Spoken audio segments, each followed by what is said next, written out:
Okay, it's now 13:05, or just an hour after midday, August 7th, 2021. Still the same day. I'm just making sure I document the date every time in case some of these clips get lost or something. I'm ready to have pineapple with yogurt, and I think I'm going to add the B vitamins when I have my matcha tea with cream. If I have that, or maybe I'll have it with goat's milk to be lighter on the fat. I might have, not sure yet. But this is plain yogurt. It's expiring tomorrow, but I don't worry about expiry dates with yogurt at all. They can go months after that expiry date, and I wouldn't worry about it at all. But I think that the amount of, there's no change in the yogurt, but unless there's something in the plastic that might harm or get into the yogurt from the plastic over a period of months. I don't know how much, but I suspect that's very small. So I don't worry about yogurt at all being expired. But today it's not expired anyway, so I've got my fresh pineapple, which is not the sweetest.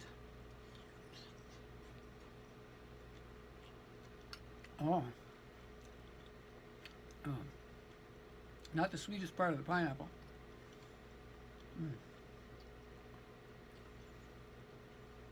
So not as much sugar. That's good, right? Yeah, I think that's good. It's not as sweet.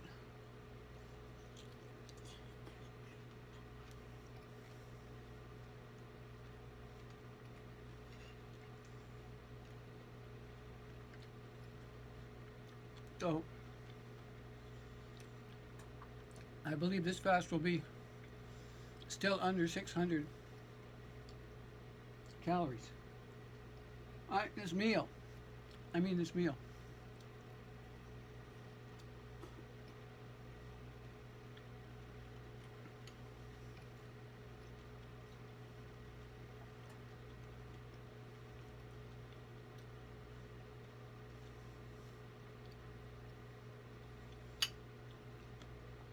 Everything that I'm going to eat so far. It's been 1 hour since I began to eat. So I'm going to eat this meal over a period of maybe a couple hours or maybe more, but it doesn't matter. I've fasted for 3 days. It doesn't matter how long it takes.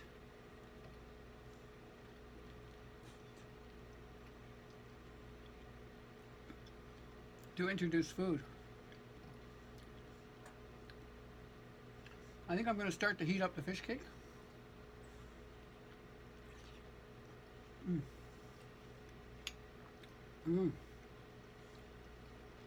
It's not bad. It's sweet enough, just not as sweet as the bottom of the pineapple. Getting closer to the head.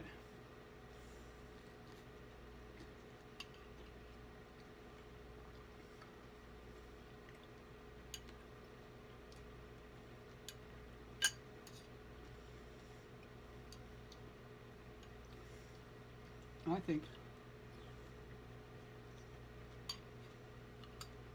I want those blueberries. They're so good.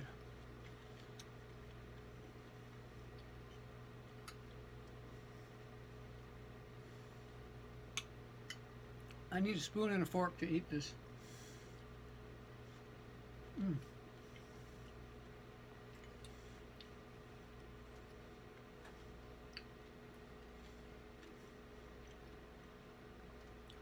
Slow down.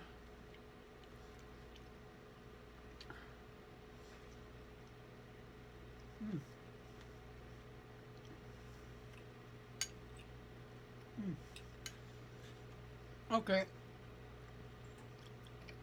13:10. I'm going offline for a bit, or stop recording for a bit. Ward word green here, 1331, August 7th, 2020. See, I don't try to keep the date in my head all day long, so I constantly want to recheck. That way I won't make mistakes as to what the date is. But I'm constantly rechecking the date all the time on my watch too, all the time, if I'm not near the computer. But I've got a watch that's something like, I don't know, it might be 10 years old. It's really old. And the watch strap is really old too. But I'm quite glad. And they make these watches. I'm glad I don't have to buy it's a $50 watch with a calculator built in and stopwatch and things like that. But it's Casio, but it's a watch that, you know how they make these little chips. On that chip, they store the dates for like decades. I mean, this watch, so far it's kept track of the day of the week and everything, the dates, day of the week, everything. So it knows, it doesn't tell me, it tells me the year too. Yeah, it knows the year, date. Of course it has to know the year, but it wouldn't have to tell me the year. I'd know that, but it gives me the year, month, day, and the day of the week. And I don't know how long it can do it for. Like, maybe it's probably set to go 50 years or something, or some large number of years. I don't know how long before it runs out of dates and can no longer do that, because they can only store a certain number. But no, maybe it has an algorithm. It probably has an algorithm to calculate the leap year, so it can continue to do this for virtually until they change the calendar system from the Gregorian to something else, I guess. Then this would fail. But I think probably has an algorithm to calculate it, so it doesn't need to have a little stored memory with all the dates in there. That's not the way it does it. I just realized that now. I thought it used to. I used to think it had all the dates stored, all the days stored in there somewhere, which wouldn't really take a lot of memory. It could do it that way, because it's only 365 days a year, and a megabyte would store. What's a million divided by 365? 1 exponent 6 divided by 365.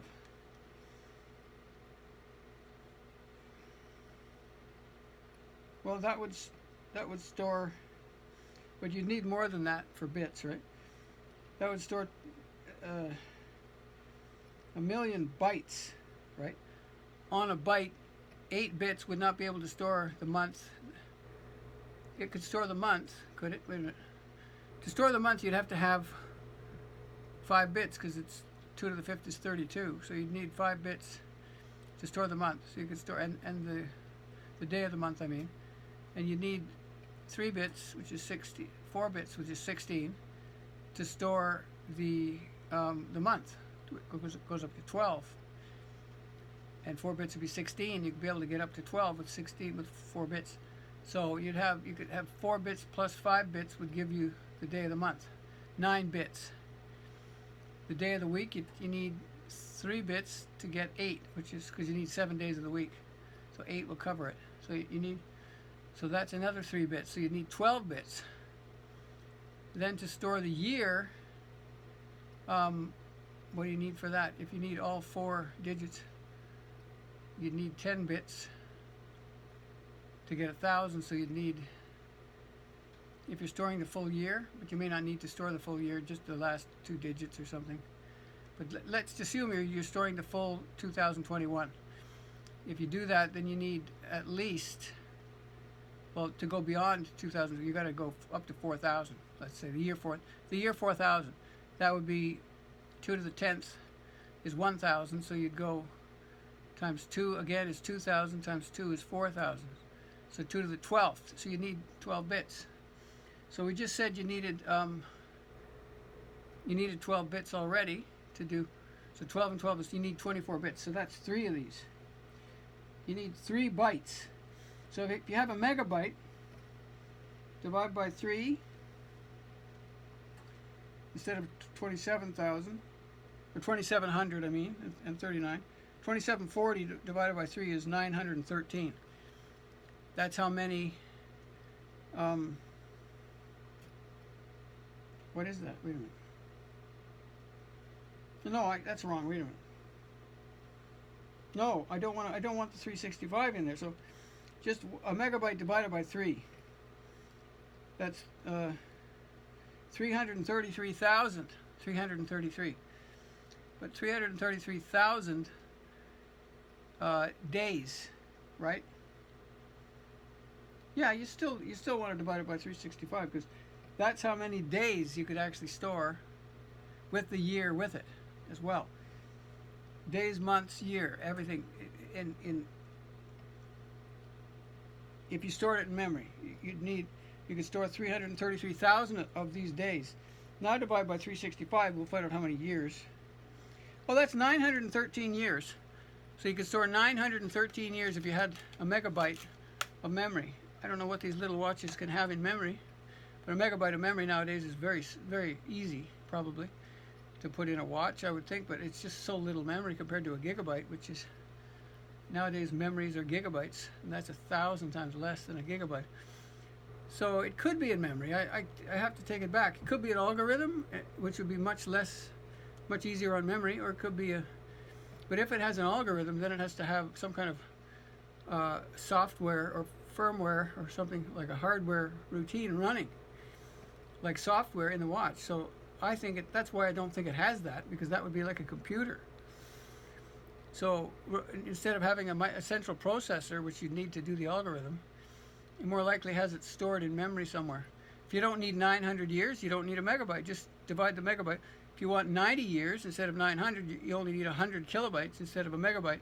So you see how it works. I've got the fish cakes heating up. I think I'm gonna eat a fish cake made with potatoes and onions. Half tuna, half potato, and a few bits of onion. So, and Himalayan salt too. Himalayan salt. All right. So,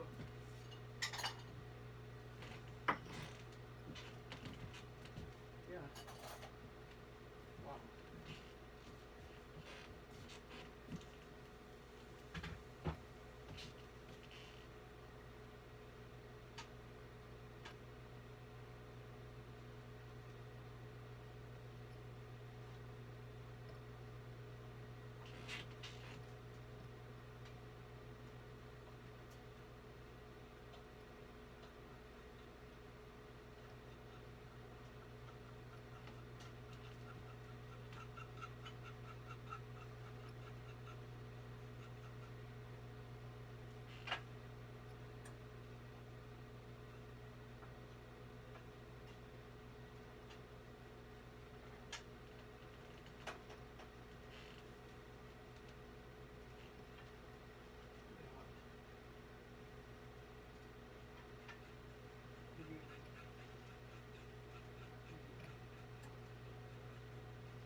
Okay. So I'm very happy because the garbage guys took away the last of my tree limbs. I had 13 bundles and they took away maybe 5 of them today, something or more. But it's been out there on the street for quite a while because I guess they didn't have enough guys working to manage to pick it all up. It's been out there since last week. They picked some of it and they missed it last week. Picked up some of it on, might have been 7 bundles out there still. They picked up some of it on Wednesday, but last week was Friday, so it's more than a week because today is a Saturday pickup because of the holiday. There was a holiday at the beginning of August, I guess. There's a holiday. The 1st of August is a holiday, I think, civic holiday, something like that, in Canada. So every time there's a holiday, the garbage gets shifted one day forward to Saturday from Friday, so they don't pick it up. But for me, garbage day is the day before they pick it up because I want to put this stuff out there. But anyway, I'm thrilled that it's finally gone because now I can think about cutting down some more trees. Problem is I can't do it if it's hot. And the problem with that is when it gets colder in the fall, I can't go out without getting severe hay fever. I even have hay fever in my house, so it doesn't really matter if I go out. But because of the hay fever, it's better outside often than in the house. But I've got a HEPA filter in my house, so it's often, if it's intolerable outside, sometimes it's very much better in the house. This is a fish cake. With potato. But the thing is, and this is after a 3-day fast, so there's no question that everything tastes better after 3 days of not eating. But, you know, not necessarily a lot better, but you're just more, you know, interested in what it tastes like. You're more, so it definitely tastes better for that reason, I think. I believe. What else? So if I go out in the fall to do work, it's just that the hay fever makes it hard to do any work at all. And I don't rub my eyes at all when I'm working on. I don't take any medication because I know too much about the dangers of medication. But I will put oil under my eyes. I've got a mixture. I made a mixture of safflower and olive oil, and that works just as well as the ocular eye serum that I bought for $20. So it's cheaper to use your own, make your own.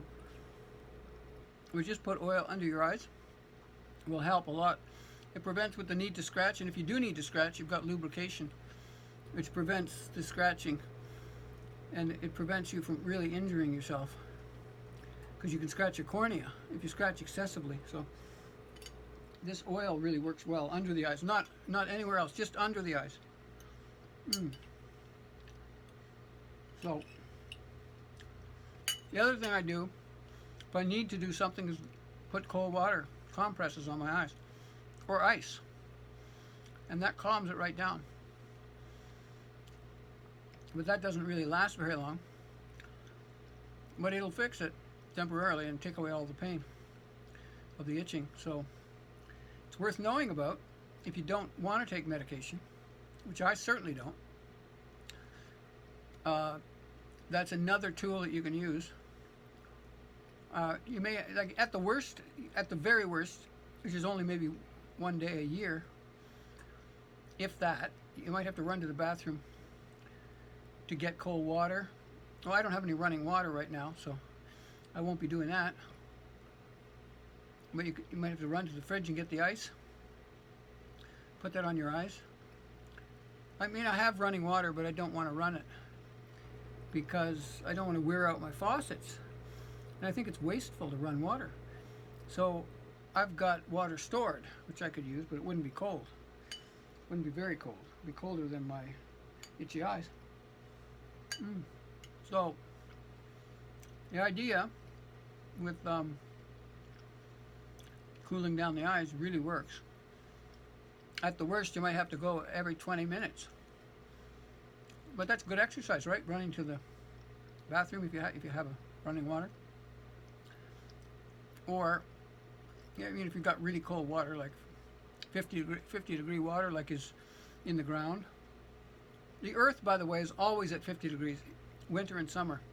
Only the surface of the earth might get hotter or colder because the sun or the snow and a cold temperature in the winter. But below that, if you go down a few feet, it's going to be always 50 degrees, the earth. So now it can obviously have to go down quite far, maybe in the winter, to get to 50 degrees. But it's the water, and it's like 18 feet down or whatever, however deep it is, it's going to be 50 degrees. Everything is 50 degrees in the winter. Might be 50 feet down or wherever, however deep your well is. It's going to be 50 degrees all year round. And they use that as the basis for geothermal heating. So it's easy to do air conditioning in the summer because you've got 50 degree water, which is colder than your house temperature of 70. You know, what that is in Celsius, 50 degrees, is 20 degrees below. So like about 10 degrees below 20. So it's about 10 degrees Celsius, the water in the earth. So the earth's always about 10 degrees Celsius. So if you go, It's easy to cool a house that's at 20 degrees Celsius using 10 degrees Celsius water.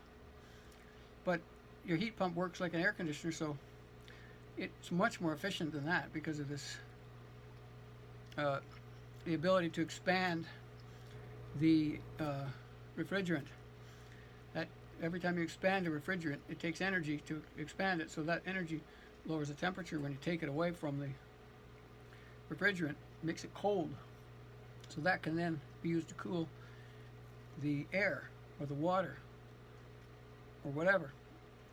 And that the water is flowing through these tubes in your coil, in your water furnace, and the air is passing over these coils, and that's what is really going to cool your water. But you could almost do it without an evaporator. You can almost do it without the refrigerant in the summer, because you've got a 10-degree differential. If you know enough coils, you could do it with your air flowing over those cool coils would cool the air. But so some people may not even have an evaporator. They might just have air conditioning, but they wouldn't have heating in the winter. The challenge is in the winter, you need to be able to take away the heat. You need to be able to reverse the process so that the evaporator works in reverse. So how does that work? So it condenses. Working in the opposite way, it gives heat by condensing the refrigerant. When it condenses the refrigerant, that releases heat. And that's using an air conditioner in reverse to produce heat. So they're producing heat then, if I understand it correctly, that's what it does. And then that heat can then heat your air in your house. But it's much harder to do that because you're trying to heat a house. Wait a minute. Yeah, wait a minute now. Yeah, because it's much harder because instead of trying to cool the air in your house, which is hotter than 70 degrees, you're trying to cool it down to 70 using 50-degree air. If your air is 100 degrees outside, you're trying to cool it to 70 using 50-degree water. That's a really efficient system. Very efficient, right? Because your water is much colder than the 70 degrees or the 20 degrees Celsius that you're trying to get it down to, from 100 degrees Fahrenheit, which is what? 28 to 82. 18 more would be 9 more, 37? About 37 Celsius if it's 100 degrees Fahrenheit. If your air is 37 Celsius outside, which is not common here, it might be up to that high. And if you're trying to cool it with 10 degrees Celsius water, that's efficient. To try and get it to 20 degrees Celsius is pretty efficient. It's much more it's easier to do that rather than trying to heat your house from minus 10 degrees or zero, or, typically zero around here in the winter, or 10 degrees Celsius. If it's 10 degrees Celsius outside and the water's at 10 degrees Celsius all year round, like it is in the earth, in your well, how do you heat 10 degree air with 10 degree water? See, it's difficult. It's not efficient, not as efficient. So you can do it using the condenser part of the what do you call it? Yeah, it's an air conditioner working in reverse. So it's the heat pump, using the heat pump as a condenser unit to heat the water. You can certainly heat the air that way, but it's much less efficient to do that because your water is oftentimes, sometimes it's warmer than the air outside, right? So it is efficient. That's true. You can warm it up using 10 degree water. If the air outside is minus 20, you're trying to heat it with 10 degree water. That's going to be efficient, right? More efficient. But to get it up to 20 degrees Celsius or 70 Fahrenheit, that's what you're trying to do. So, but if the air outside is like 20 Celsius, of course, there's no need to do anything. If it's 15 Celsius, you want to heat it to 20. You're trying to heat it with something that's colder than 15, which is 10 degree water. So you see, it's not efficient, but it does. It just has to run more continuously to do it. Your air conditioner it kicks in more often, or your heater, part of the heat pump, just kicks in more often. I don't want to eat this. I don't want to leave this. I don't want to let it get cold. It's cold already. It's not too cold. Mm. You know, I'm not that hungry. After a 3-day fast, not very hungry. Interesting. It's really good. Oh. Oh.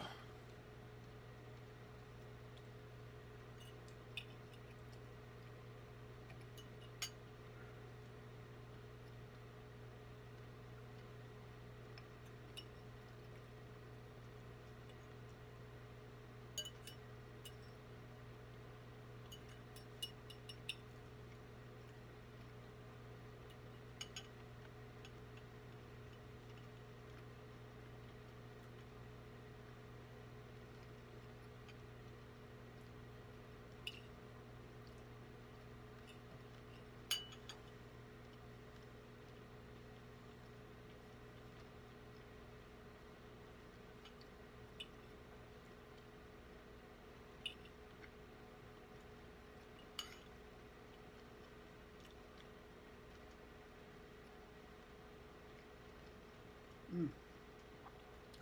I'm going to be able to eat this, which is kind of surprising. It's now 13:52. Almost, it's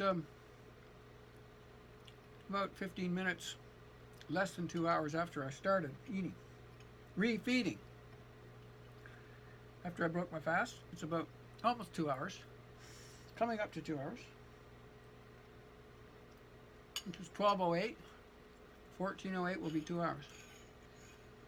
Mm-hmm. Mm. The more I eat, the easier it is to eat. That's what I'm finding. If I don't eat, I don't have to eat. If I eat, I want to eat more. So eating is addictive. That's the thing. That is the revelation that is explained by Dr. Pradip Jamnadas or Jamnadas. He calls it an addiction.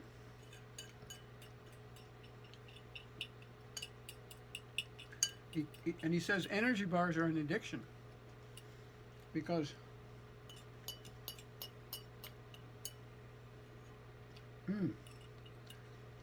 they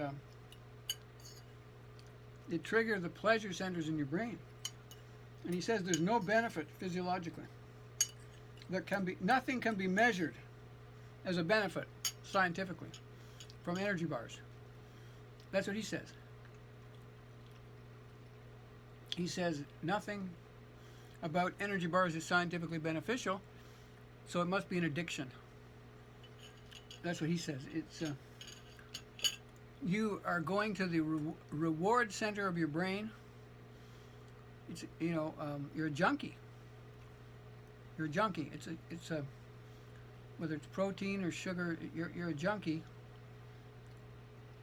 who needs a fix. That's why you eat these energy bars. That's why you eat the energy bars, and that's why you can't stop doing it, because it's an addiction. So the idea of fasting is so revolutionary, and yet it's not, because we know it was mentioned in the Bible and all major religions talk about it. So the thing about it is we don't know how long they fasted. I mean, they don't say in the Bible how long they fasted. So, and Ramadan is not really a fast, because it's not really anything like it, because a lot of the people who do Ramadan are eating junk food just before and after their fast. They only have to fast during daylight hours, and they're eating junk food on either side of it. That's not any good at all for your body. So, or they're pigging out just before their fast, and that's not healthy. So the many things, the many things we can learn from, the only thing we can learn from religion about fasting is that they did fast. I think that's the only thing we can learn. Unfortunately, I knew about fasting from the Bible. It never ever made me think that I could do a 3-day fast. It never ever made me nothing remotely close to that ever entered my mind. I mean, that's the amazing. It's amazing. But when you hear about the science, how well it works, then it tells you. And I'm going to have my cream and matcha tea shortly with the vitamin B. When you learn this, it's like, oh my gosh, it's like your eyes open and you say, how could I not have known this? This is so vital, and it's so. I better sign off. I'm going to say something stupid if I'm not careful. This is all. I mean, some people will think this is stupid, but it's all so exciting that it means if you eat this way, like Pradip says, this is Dr. Jamnadas, he says, even Granny with Alzheimer's, if you pull away her food tray and only give her water for 3 days, she'll be much better after 3 days, probably. And it won't kill her. It's almost certainly not going to kill her. But, who's brave enough to pull the tray away from Granny? That's the issue, right? So that's the problem that we have in society, is people are too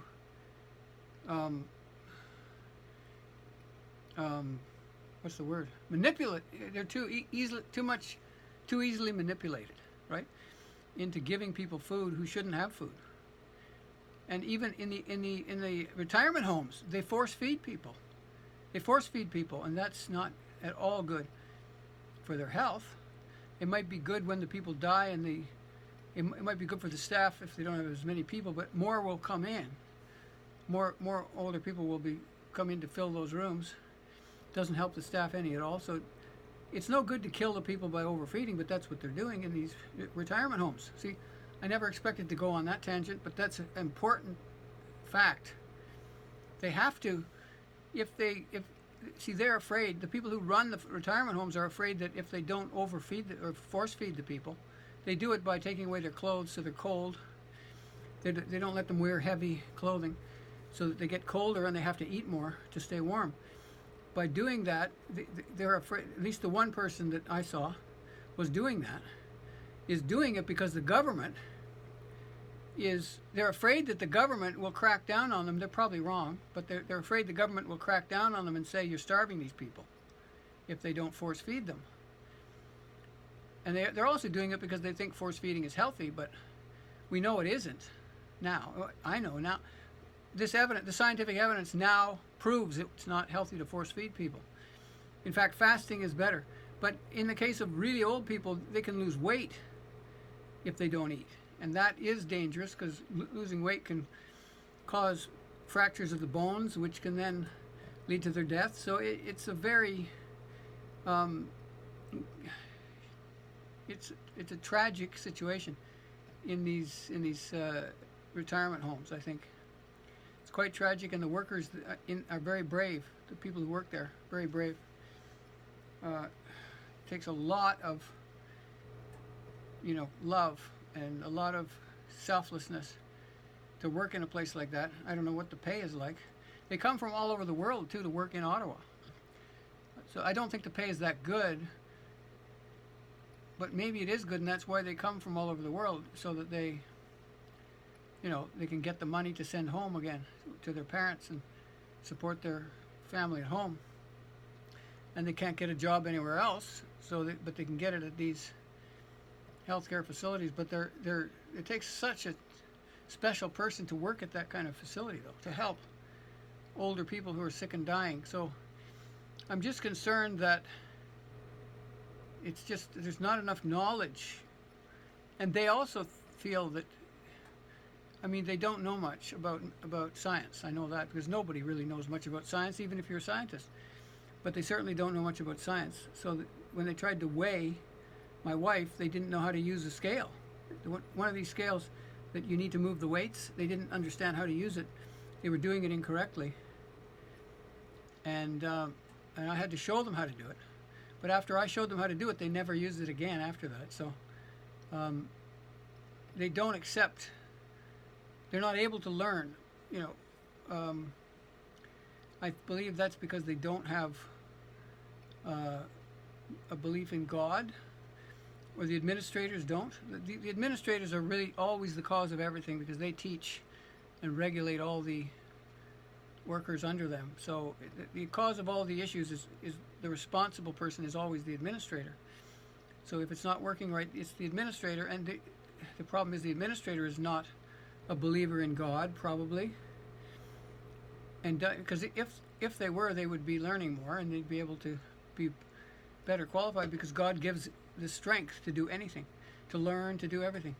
So if they're not qualified, they generally aren't. I believe they're not qualified generally. They're just people who care. They don't have qualifications, so they're going to make tragic mistakes sometimes. Or maybe all the time they're making tragic mistakes. They just don't know it because they don't have the proper knowledge. But that's true of the medical field. We just talked about fasting, how the medical field is giving insulin when they should be taking away the food. So I mean, it's common throughout all of society. All of us are hurting the other people if we don't know about fasting. Anyway, time to take a break, and I'll get the cream maybe or something. I want to stop this half-an-hour video. Okay, Ward Green here, 14:03 hours, August 7th, 2021. I don't have the cream ready yet because I'm so weak right now. I'm just thinking. I'm still very weak, so I haven't recovered. Maybe that's why they say you need a day and a half for a 3-day fast. A day and a half to recover because of that, because of the weakness or something. I don't know if I should, but it's partly because I exercised so much yesterday. I'm sure that's part of it. Not even yesterday, the day before yesterday, I really had a hard workout. Yesterday I was very tired, but at the end of yesterday I was able to go ride my bike to the store and back, which is still like a 5-minute ride or something, or it's maybe it's more than 5 minutes, probably 7-minute ride. I don't know how.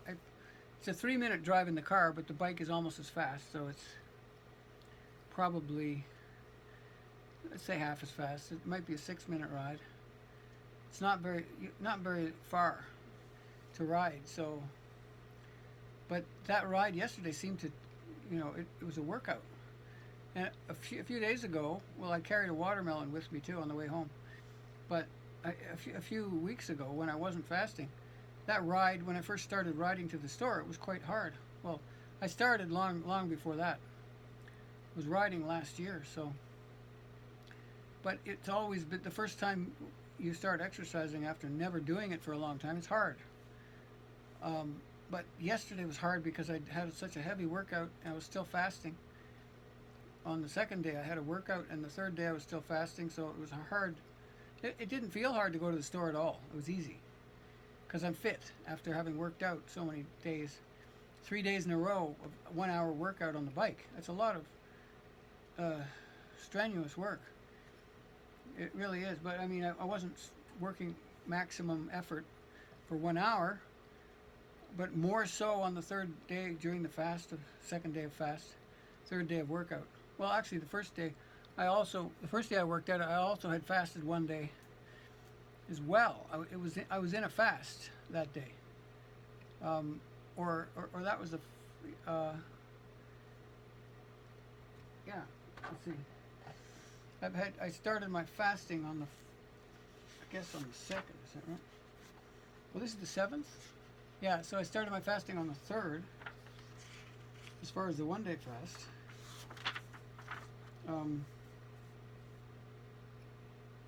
Well, I'll work it out. I'll be back.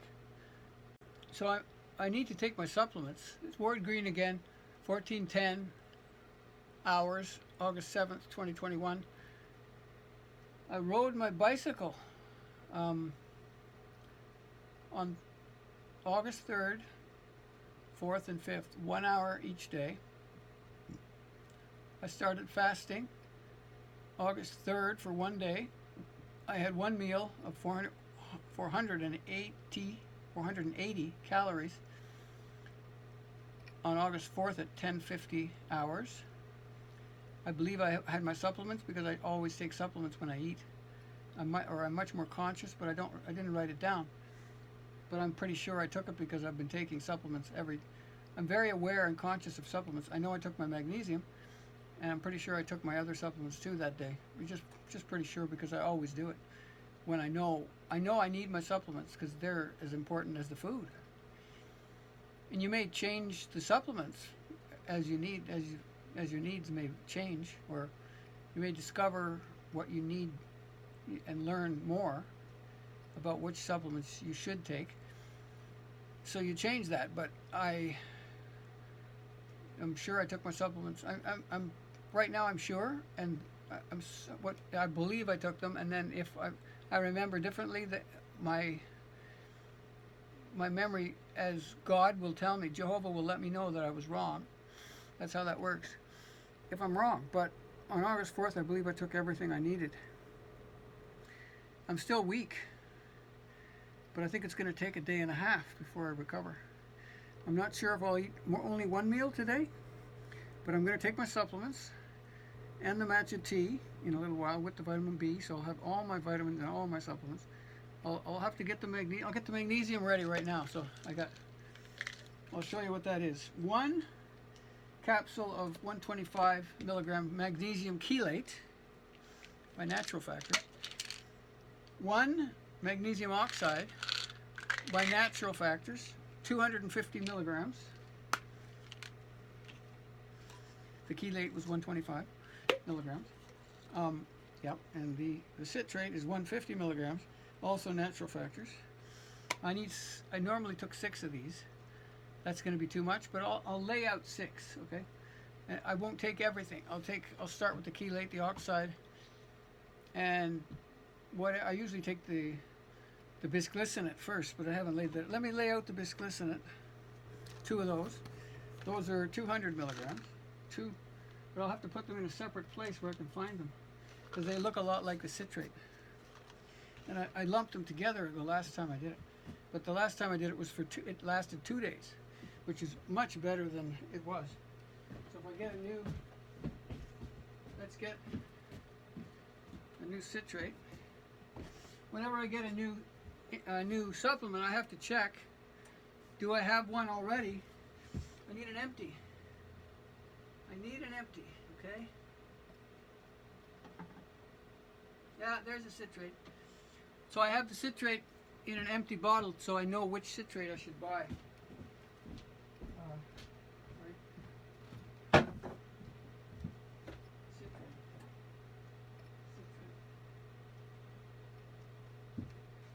Yeah. Good. So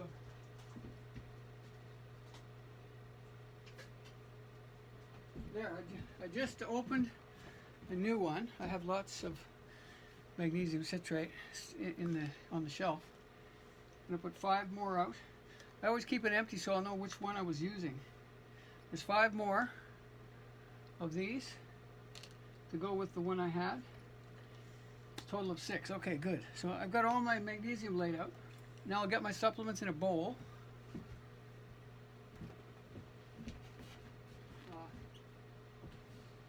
Right?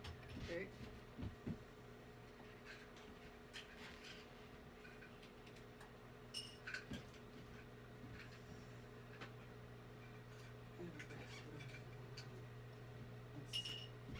Okay, I just ran out of vitamin E too, so I'm going to go. Do I have one of those lying around and empty? Yes, I do. Okay. I learned something recently, that maybe vitamin E is not something you should take as a supplement because it needs to be natural. In fact, it could harm you. So that's probably why I stopped it before. So maybe I won't get vitamin E right now. I think I'll wait. I won't. I think I'll stop.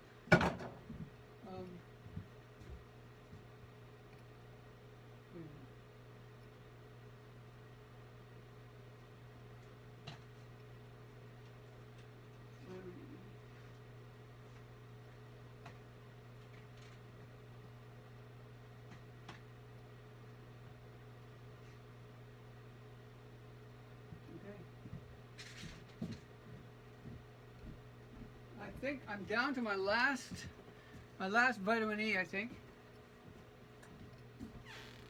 I just recently read something about that. I just read about that recently, that vitamin E is harmful. It can be harmful. It can increase.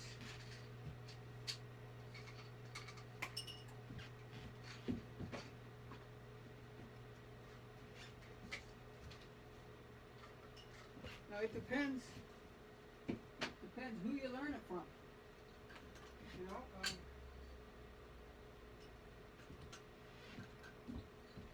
so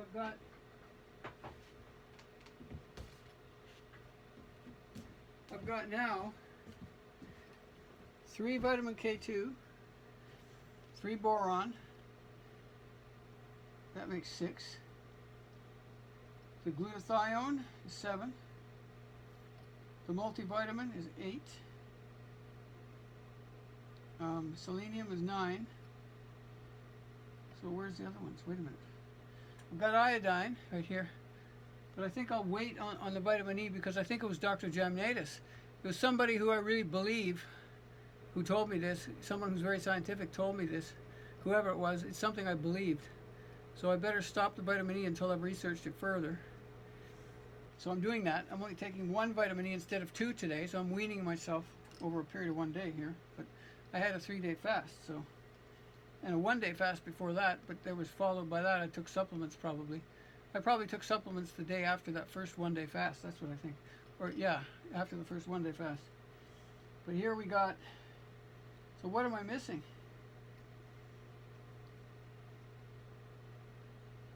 Now I've got 10. That's right, altogether with the vitamin E, I normally have 11. That's correct. So I just have 1 vitamin E, that's why it's 11. But I wasn't counting the vitamin E, that's why I thought I had 10. So, but that's correct. I've got all my, so I've eaten quite a bit, so I can take these now. So I'm going to take my vitamin vitamin K. It has vitamin D in it, but I think I'm deficient in vitamin D, so I'm going to take vitamin D as well.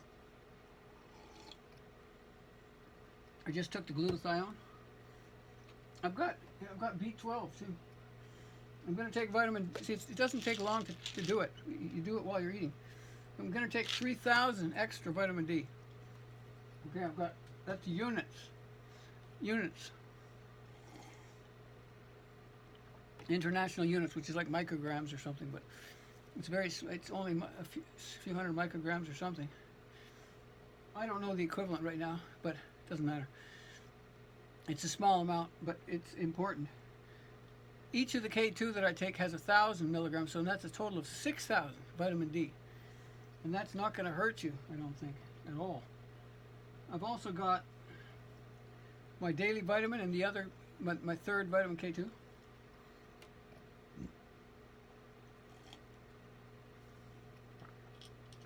Now I'll take my boron and selenium.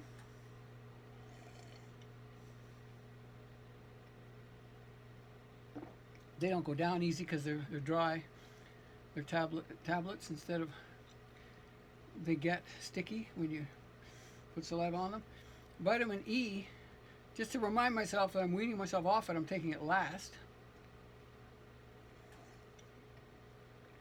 Until I've done the research. That's done. I'm done the supplements. I can put the bowl away. Okay.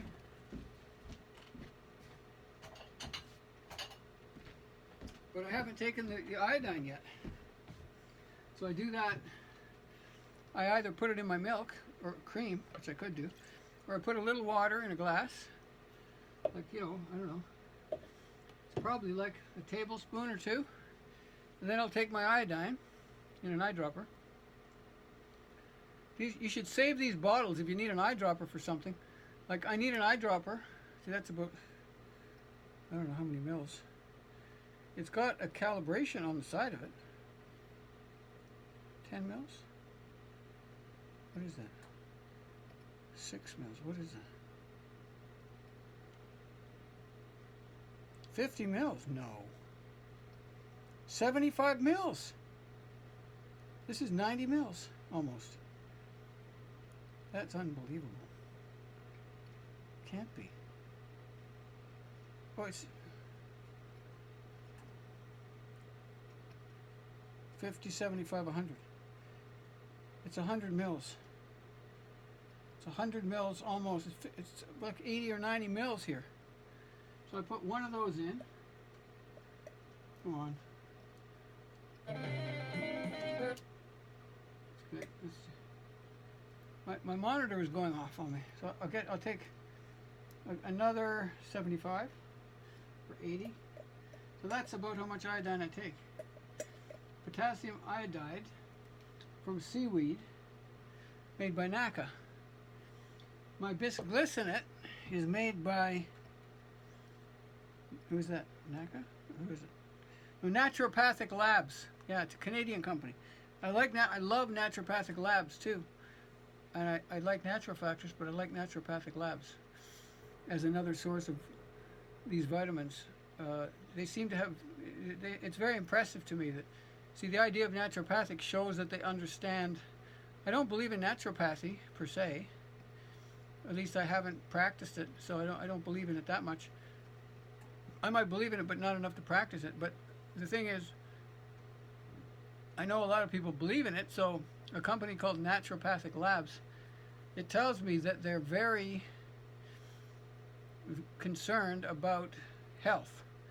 That's what that tells me. A doctor who is naturopathic doctor is much more concerned about health, rather than an allopathic doctor is only concerned about disease and treating disease, but they're not concerned. They don't know how to get healthy. They don't have any clue how to treat a healthy person. They only treat sick people, and they don't cure them many times. So an allopathic doctor is not as good as a naturopathic doctor. So when somebody says they're called Naturopathic Labs, I like that. I think that I respect that they have very high standards, because when you do naturopathy, you have to measure everything precisely. So Naturopathic Labs, I believe that they're measuring everything correctly. I trust them. So iodine with water, potassium iodide from seaweed, that is, made by NACA, colloidal vegetable iodine drops. Then I rinse the glass with my salt water, which is slightly salted. I'm using less salty water too recently, because I think if I salt it too much, I don't drink enough of it. So I need to salt my water a little bit less, and I'll drink more of it then, and that's what I want to do. I could drink my well water too if I want to, but I don't really know what's in my well water, so I haven't done that. It would save me a significant amount of money if I did that. This goes back in the fridge. Now, if anything's going to help me, I think if anything is going to help me, I believe it's the supplements. They're going to help me to regain my strength. I really do. They're so powerful because, okay, I'll take the vitamin B12. They're so powerful. This might be what I'm lacking, the B12. Because I've had dizziness from not having B12. It seemed like it as soon as I started the B12, my dizziness was gone. And I'll take 1 coral calcium. After, I dissolve the B12 under the tongue. And it's from Natural Factors too, I think. Let me check.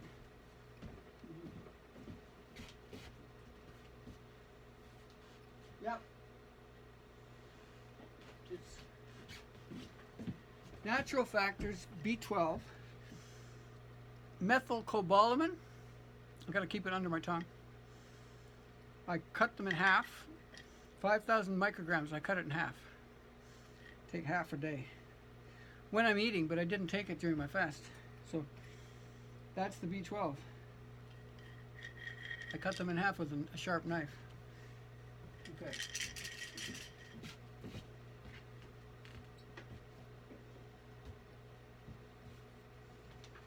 So this is the once I've dissolved that B12, or even I can do it beforehand as long as I keep my tongue down in my mouth when I'm taking the coral. But I want to wait till it's dissolved, preferably. Pretty well gone now. So take the coral. And the coral is made by NACA. And I liked it because it was, I mean, Bob Barefoot's coral is good because it has a lot of other nutrients in it. This one just has coral. But this one, it's a marine coral, marine grade. So it should have the magnesium. If it's marine, it even states the magnesium is more than half of the calcium. So that suggests that it is truly magnesium rich. It truly is marine coral. If you get coral from land-based coral, that's, you know, coral reefs that are up on land, whatever, those reefs are eroded by the rain and the magnesium is washed away. You don't get as much magnesium at all from that. So when you're buying coral calcium, remember to try to find marine coral and check that they really give the magnesium content on the label too. That's the minimum that you need to do. Preferably they'll show you a scientific test result too, if you can get that. I'm just trying this coral and see how it works, you know. But you know, I've still got some of the Bob Barefoot, do I? Where is it? Have I finished it all? Well, I don't have any. It looks like I finished the Bob Barefoot. Look, I've also got free amino acids. I haven't taken those for a long time, but that's another thing you can take as a supplement. I want to do some actual more research. And something just fell. This is a supplement that I think my wife was taking, recommended by a naturopath, but I don't take it. So I won't even say what that is. But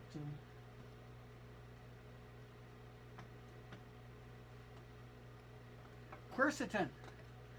I have a couple of quercetin here. Quercetin is another supplement.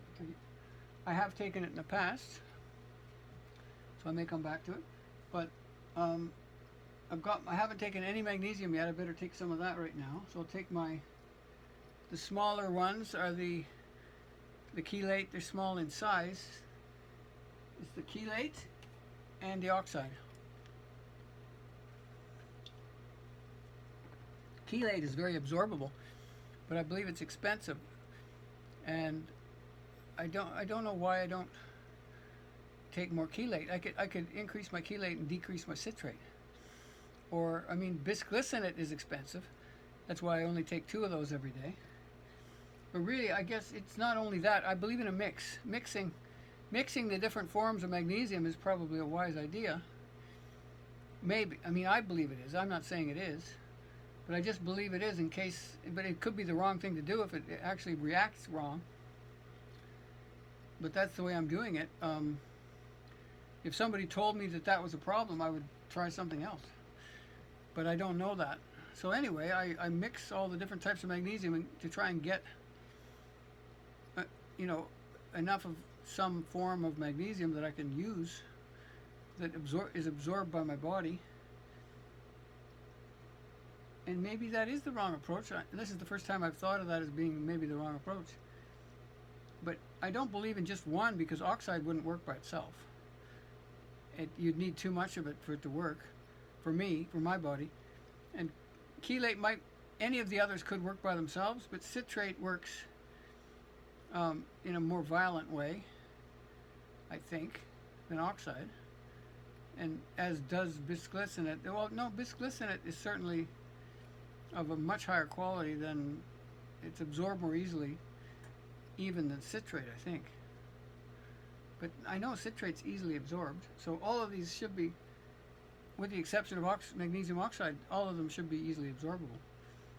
Chelate is good, but I think it's expensive. So, you know, how much of it I need? I could just use the chelate and it would be good if I had enough of it. Or I could just use the bisglycinate. But I don't think that the citrate by itself is good enough. You know, I just don't think it is. It's not. It's good, just not the best. So that's why I don't just take citrate, but I take a lot of citrate right now. But not during my fast. I was down to 1/2. So what I'm going to be taking now, I have no idea. I'm going to be very cautious with it because I haven't taken I'll take my, right now, take my bisglycinate, okay, 2 of them. They look just like the citrate. You can probably tell them apart, but they're hard to tell apart. But they look almost the same size. So the 2 bisglycinate, we'll see whether my body reacts to that by having to, you know, whether my bowels move. That's what it is.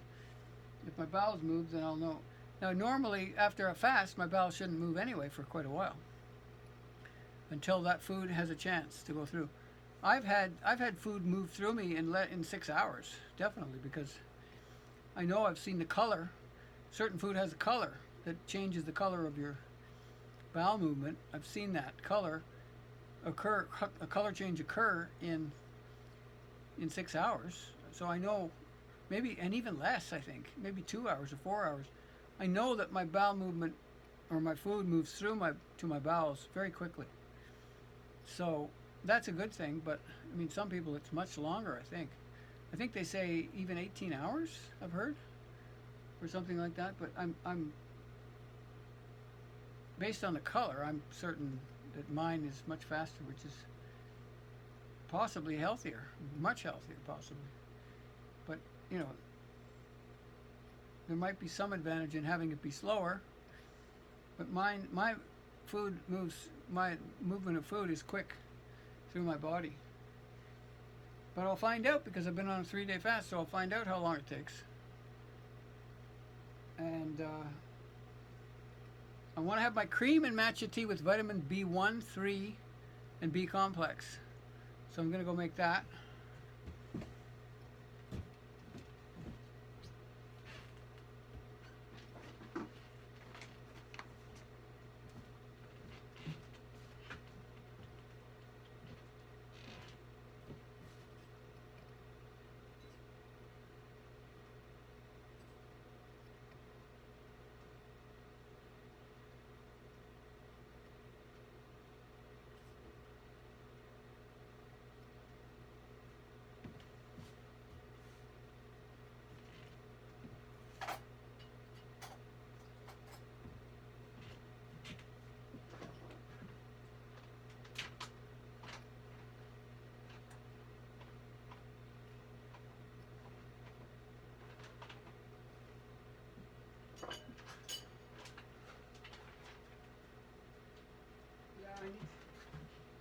I need a bathroom break right now. Ward Green here, 1444, August 7th, 2021. I did have a bathroom break, and I did have a bowel movement, very small, and it was the baby poop. So I know my food that I've eaten in the last 2 hours has not gone through my system yet. It would definitely change the color from baby poop yellow to something else. But anyway, brown or black, you know, something browner. Not black, because that means blood. But it can be sometimes quite dark, or some other color that's not yellow. But I've got my matcha tea, I made it now, with my B vitamins, B1, B3, and B complex, which is everything. Everything is in the B complex. I mean, a lot of different B vitamins in that. All of them, basically. But I take the B complex because I want to get all the B vitamins, but then I supplement the B1 and the B3 additionally beyond that. The quantities I've given before on my nutrition page. I've given those quantities. This is 1 or 2 ounces of maple syrup with 6 or 7 ounces of cream. I'm not sure how much exactly. Matcha tea, it's in a bowl. So matcha tea, all the B vitamins that I just mentioned. I took the B12 earlier, so I'm just taking this. So this will give me my complete regimen. But I'm thinking I'm going to be adding maybe some collagen. I do have skin issues. The iodine vastly improved my skin, but still, I know it can be better. I still get eczema, but it takes much longer to get eczema than it did. My skin was so, you know, incredibly dry in certain areas on my face that I get eczema, and I get it on my legs. I used to, and on my hands.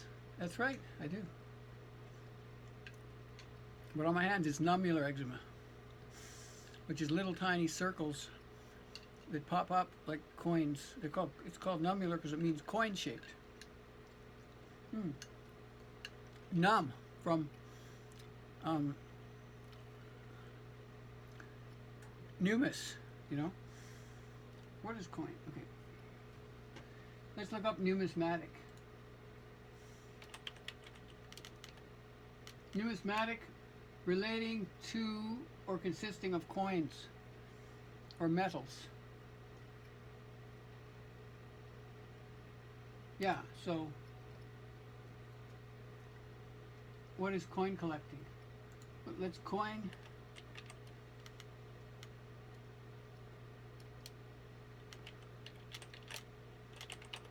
collecting, right?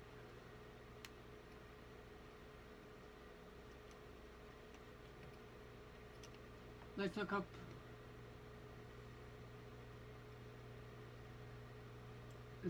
study of coins.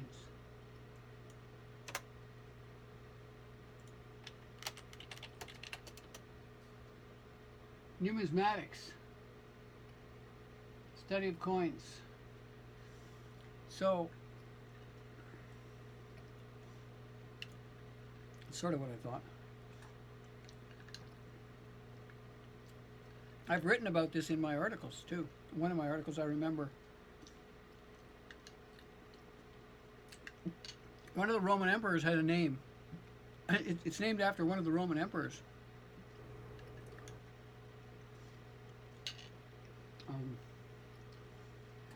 Let's see if they have the etymology. See if they have the etymology of this word. Here it is.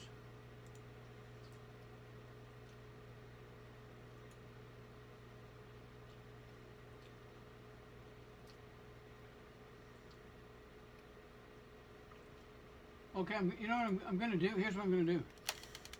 If you want to search for something on the internet, type the word S-I-T-E, site. S-I-T-E, colon, and then type in your site. My site is Will of Jehovah.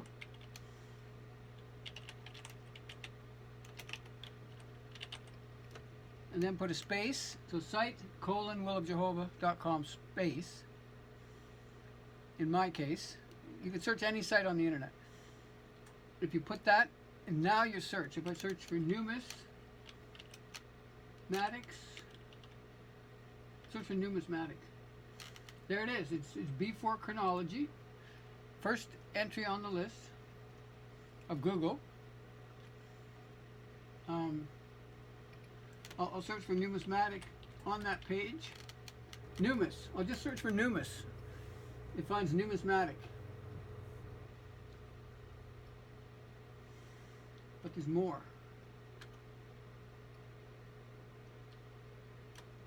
I'm going down further because I want to find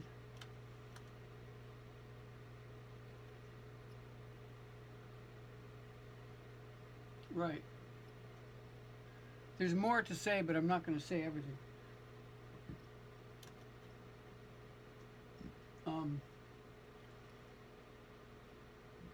Yeah, I'm trying to find the Roman emperor.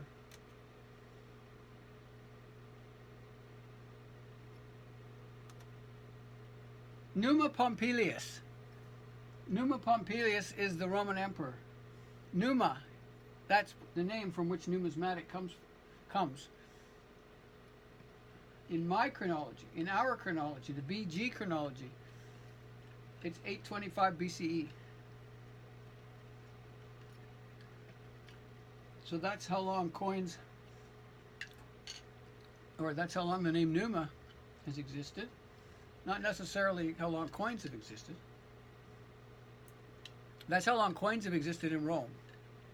In the blessed genealogy, BG chronology.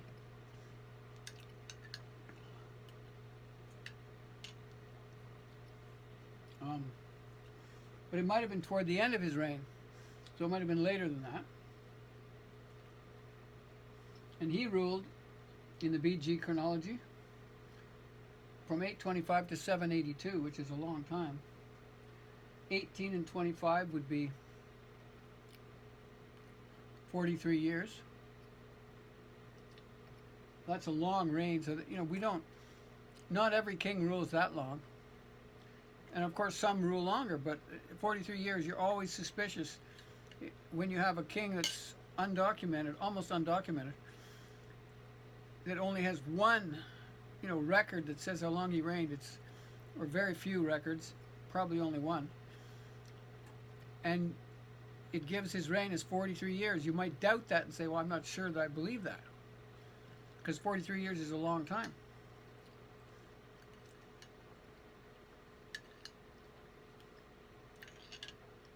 So, I don't feel bad, but I know I'm weak as far as physical exercise. But maybe that's changing. I'll know when I stand up.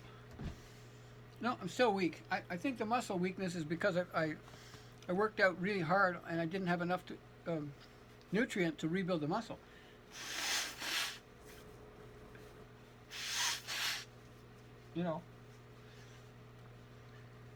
To bring back the strength in the muscle, it got weak. My muscles got weak. And like I said before, you probably don't lose muscle. That's a myth. When you're fasting, you don't lose muscle.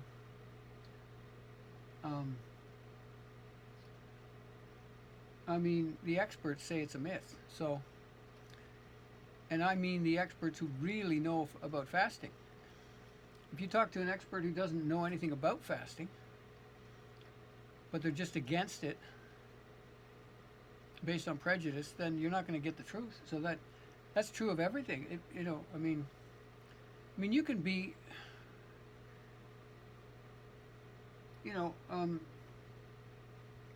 before I quit abusive substances, I had learned, became quite knowledgeable about and experienced in the use of certain substances.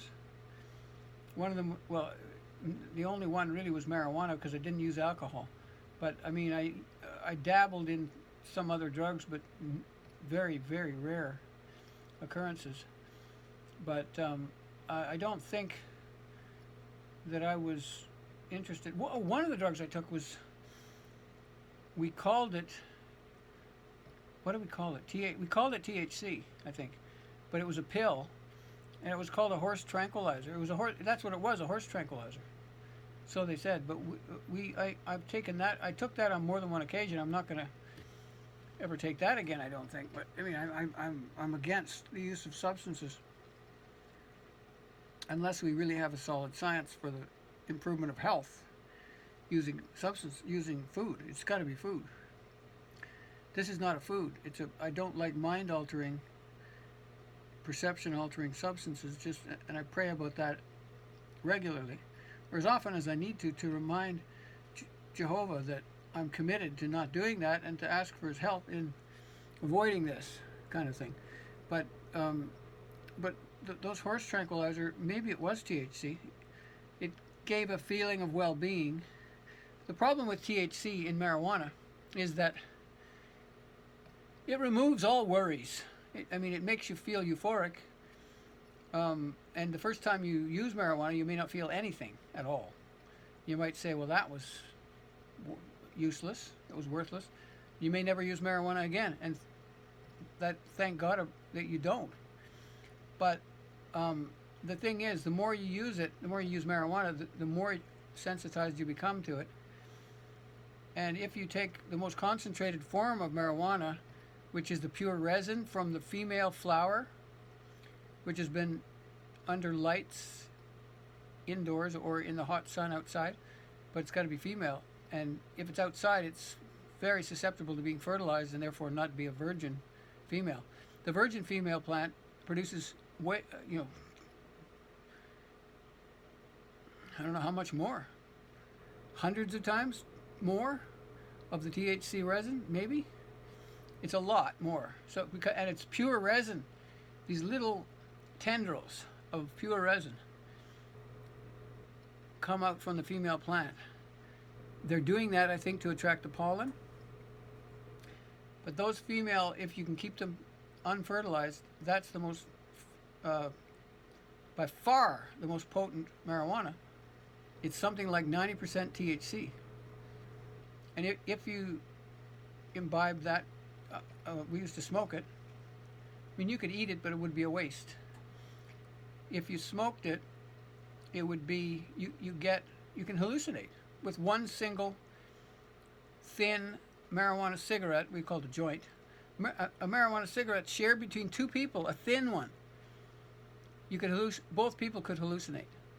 That's how powerful it was. And I just mean relatively minor hallucinations, like seeing cartoon characters dancing around, in your vision or something, but not hallucinations that are dangerous.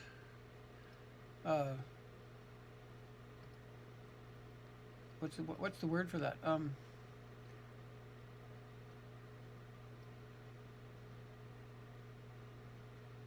Hopefully, but I mean, ask God, pray to God they're not dangerous. But I don't believe it's dangerous. But maybe they can be dangerous. But you wouldn't do it if you're operating any heavy equipment or doing any work. It's only when you're relaxing that you would take this kind of substance. If you use substances, which I don't. But imagine that two people can hallucinate and feel a great deal. It's very pleasurable. But the problem with marijuana is it takes away all worries. And then when you come down from the drug, all the worries rush back in. And when you're taking marijuana regularly, because you have no worries, you don't do any work. Because there's no reason to work because you're not worried about anything. You work when you're concerned about the future. That's when you work. You say, well, I'm going to die someday. If you're sober and drug-free, you think, I'm going to die someday. I've got to work so I have some kind of a legacy so that I actually have a life. When you're taking drugs, all that stops and you say, well, I don't have to worry. And I know that's true of heroin, just from having heard about it. People just do nothing when they're taking the heroin. They lie around. And then when they're not stoned on heroin, they go steal and rob, cheat people and lie and do anything to get money so they can get more heroin. They're addicted to it. So it's a very vicious cycle. Drugs is not it's an addiction. It's definitely an addiction, just like food is an addiction. Exactly the same. Except I don't generally hallucinate on food. But food at least is trying to give you health. Every food you eat should be for your health. Nothing else. And I used to think sugar was okay, but now I realize it's a processed food. It's the most processed food of all, or the most commonly used processed food is sugar. Because there was no sugar prior to the Industrial Revolution when they started to produce it in factories. It just didn't exist on the shelf at the store. Well, I don't know when they started producing sugar, but I don't think they had sugar on the shelf in the Middle Ages. I'm pretty sure. Certainly not in the time of Jesus, right? So we can research it, but it doesn't matter when it happened. Processed sugar is entirely wrong for your body, especially because it has fructose, the deadliest form of sugar, because it produces fat in your body. Unless you know, no, it's not deadly if you're an animal that hibernates. I mean, if humans are going to burn fat in the winter because they can't work or do agriculture, then I guess eating fruit would be good. Eating a lot of fruit could put on fat. But I think fruit causes cancer too. We know protein now, according to Dr. Jamnadas, protein causes cancer. So high protein diets are dangerous, definitely. Dangerous. Causes cancer. As does fruit, possibly, in excess. So, of course, you're eating fructose. That's why it causes cancer, because Producing fat causes cancer. And cancer can occur at different stages. First, you might get diabetes, but you might get cancer immediately. But you might get diabetes first, then heart disease, and then cancer. All of these things, there can be different stages of this overeating disease. I mean, we could call it overeating disease. I just thought of something too. The word life, I thought of this today, can mean living is an acronym. Life. Living is fasting and eating. L-I-F-E. Or it could mean living is, some people think, life is fast eating, fast food. That's what some people might think. But they might think life is that. The acronym sort of works. But if it's fasting and eating, or fasting and exercise, life is fasting and exercise, L-I-F-E. That's another possible acronym for life. So I think that's, it might explain why there's, different views on life. Is just that acronym might be playing in the subconscious minds of people. Life is first eating. In other words, some people think eating is the first thing in life. Before you do anything else, you got to eat. That's wrong, though. If you believe in fasting, for many activities, you have to fast first in order to do them. When I was younger, I definitely didn't eat 3 meals a day. Many days I didn't do that because I wasn't hungry. And Dr. Jamnadas says, you're a doctor working in your residency or something, and you see that it's 12 o'clock. You say, I have to eat. It's lunchtime. I have to eat. But are you hungry? He says, no, you're not hungry, but you have to eat because that's what people have told you. It's in your brain. But we've stopped listening to our bodies, he said. If your body says you don't need to eat, then don't eat. You're not going to die. In fact, you're probably going to get healthier. I always used to worry about missing a meal, but I often didn't eat, but I didn't really worry that much. But I knew that society would tell me that I should worry. So it's always playing in your mind a little bit, but I was able to just ignore those signals, and I was just too busy with some of the work I did. I just didn't have time to stop to eat. When you stop to eat, you lose your energy too, because energy is required for digestion. So you're not going to be able to keep working if you eat, not at the same energy level. So fasting is absolutely the cornerstone of health. Let's call it that. But it's not really, because you have to eat well too. So it's not, eating is the cornerstone of health, but if you eat, it's dangerous to eat. So if you eat too much, and the problem is knowing how much is too much. So how much is the best question you can ever ask, I believe. Maybe in life. That might be the best question you can ever ask. Like, for example, if you buy an expensive item that's good quality, it might cost a lot. But how much is it going to cost you long term if you buy a high quality item and pay a lot? If that item lasts 5 times as long and works better for those for 50 years or however long that item lasts, is it worth paying more for it if it only costs 3 times as much? You need to weigh that when you're buying something. It's the same with food. I mean, I try to save money on vitamins, and that's wrong unless you're just looking for a sale. If you're looking for a sale, that's okay.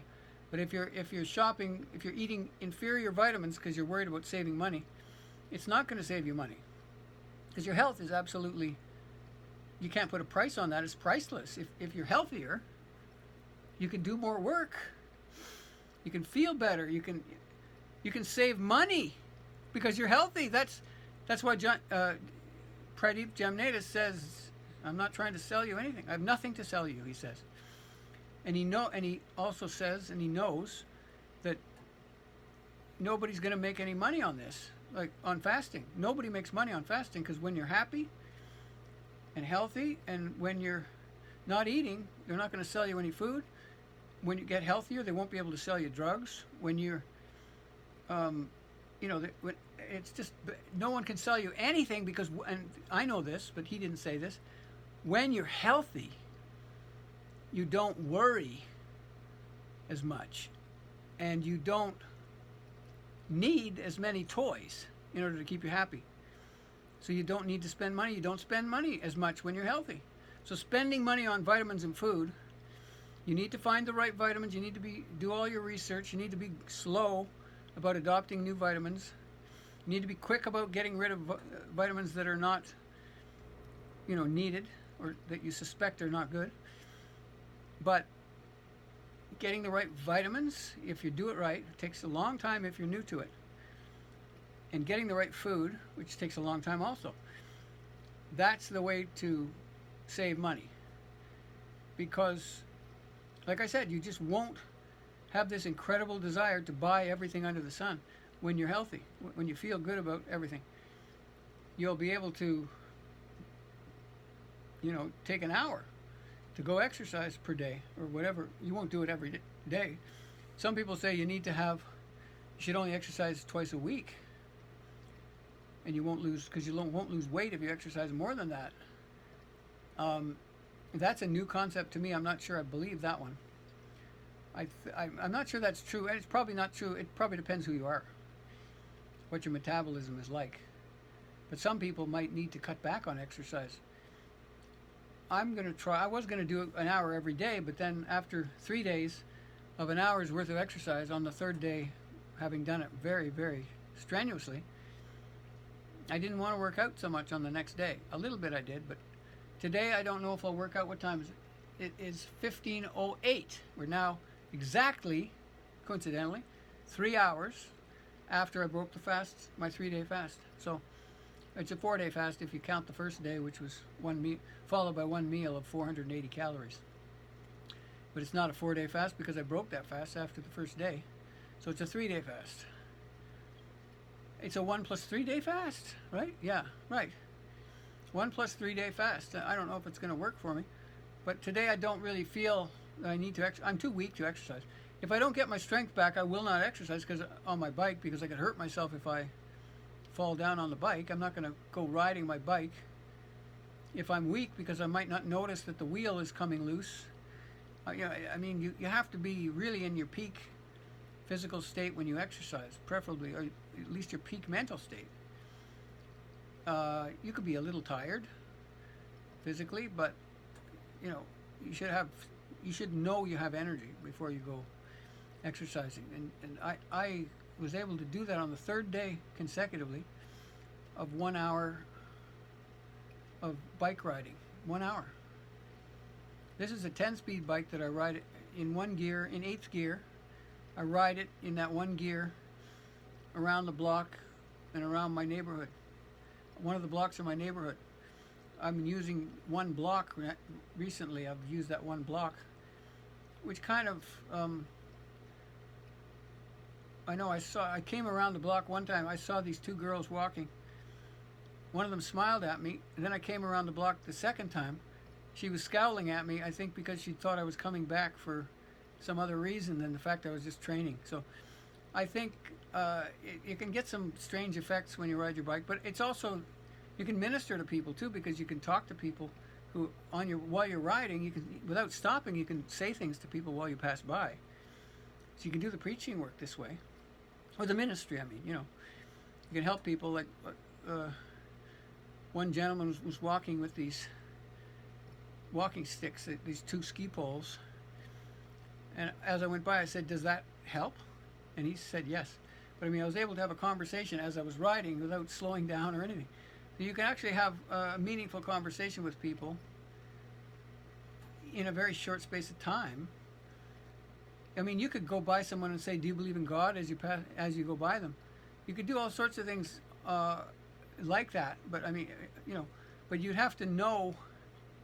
You'd have to feel that that was the right thing to say in order to help someone before you did that. But that was, it's all, you know, Jehovah gives you the Holy Spirit. The angels help you in the preaching. And, you know, if you believe in God, the thing is, God gives you the power. to do everything. So I believe you will find, I definitely believe it, I know it to be true. If you believe in God, you'll have more power. And if you look at people who don't believe in God, as soon as you ask them about God, they become very angry. It's always the case, because they aren't willing to believe in something that they think is not knowable. It's unknown to them. They don't believe in faith, in other words. They don't believe in faith. They don't have faith.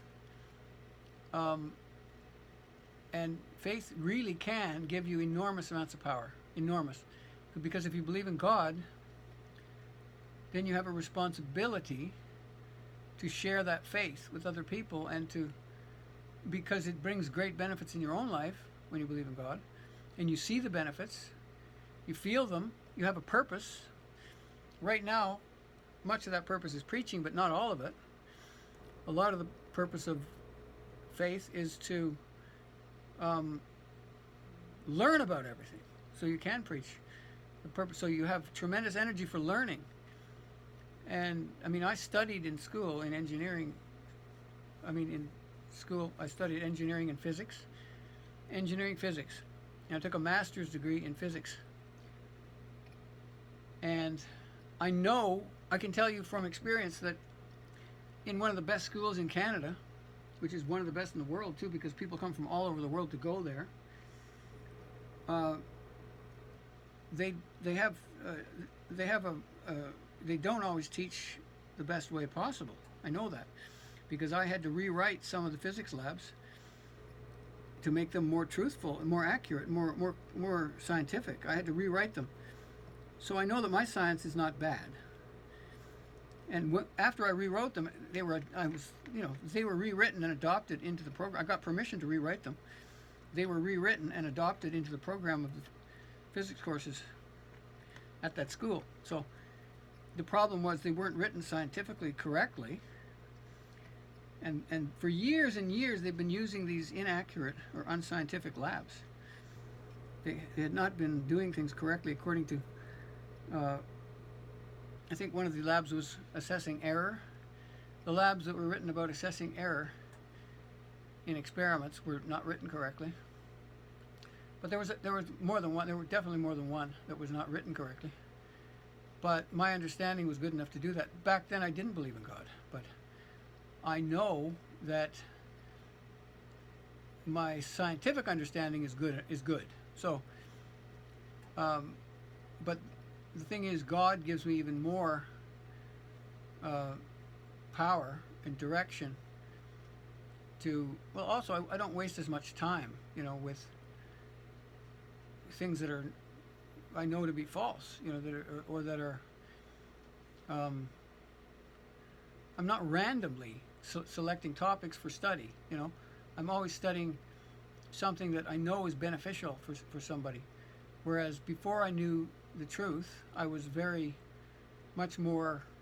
I might just pick. I had no basis of no reason for choosing a certain subject for study. I would just do I just choose randomly almost. Just how do you just whatever comes up, you're going to choose it.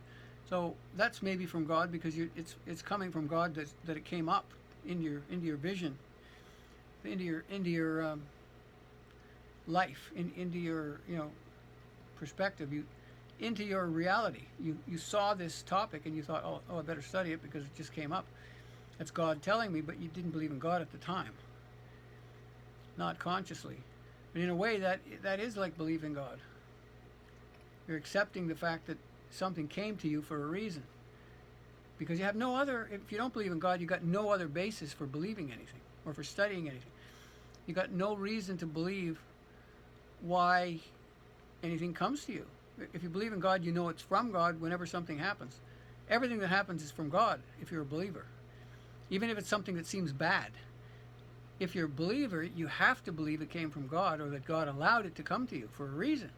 So, the question, but the Bible will narrow you down a little bit or a lot, sometimes, into trying to do something that is trying to do it in a way that's beneficial according to the teachings of Christ, for example, which is the only way that we've seen God's teaching in a human being is through Christ. Well, not true, because we've seen it in Paul, we've seen it in other of Christ's disciples. So, but really, the exemplar is Christ. He's the one that all of these others followed. So the only real example is Christ. And he was a miracle worker, a healer, and a wise teacher who was there's some people who are not Christian today, and they're teachers, and they're not Christian. But those people, when you study their works, you, as a Christian, I can't help feel, well, this person is not really enlightened, because they don't have Christ, they don't have God, Jehovah, they don't have the Holy Spirit, therefore, and therefore they don't have as much power.